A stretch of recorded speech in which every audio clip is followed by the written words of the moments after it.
எல்லோருக்கும் வணக்கம். திருவள்ளுவரின் காமத்துப்பாலிலிருந்து இப்போ ஒரு பாடலை பார்க்கலாம். இது கொஞ்சம் மிகவும் எளிமையான பாடல்.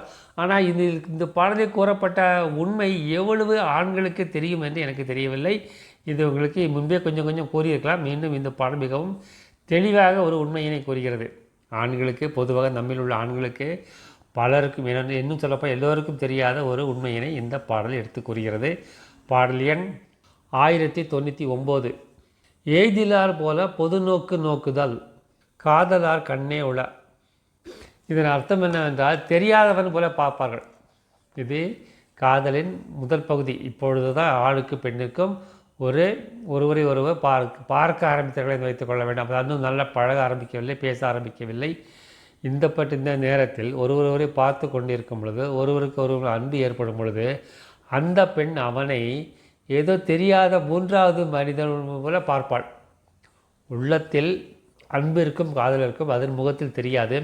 மூன்றாவது மனிதனை பார்ப்பாள்.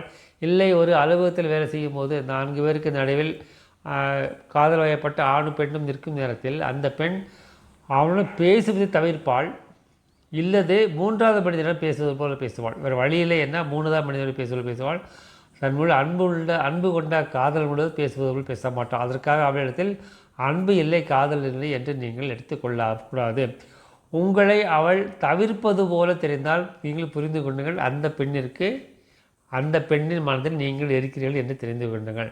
மீண்டும் சொல்கிறேன், எப்பொழுதோ ஒரு பெண் உங்களை தவிர்ப்பது போல, நிராகரிப்பது போல நடந்து கொண்டால் அந்த பெண்ணின் மனதில் நீங்கள் இருக்க வாய்ப்பு அதிகம் இருக்கிறது. நமது மந்திரம் அன்பே செய்வோம், அன்புடன் வாழ்வோம், கடமையை செய்வோம், இந்திரனுடன் வாழ்வோம், எல்லோருக்கும் உதவி செய்வோம், எல்லாம் சிவமயம். நன்றி, வணக்கம்.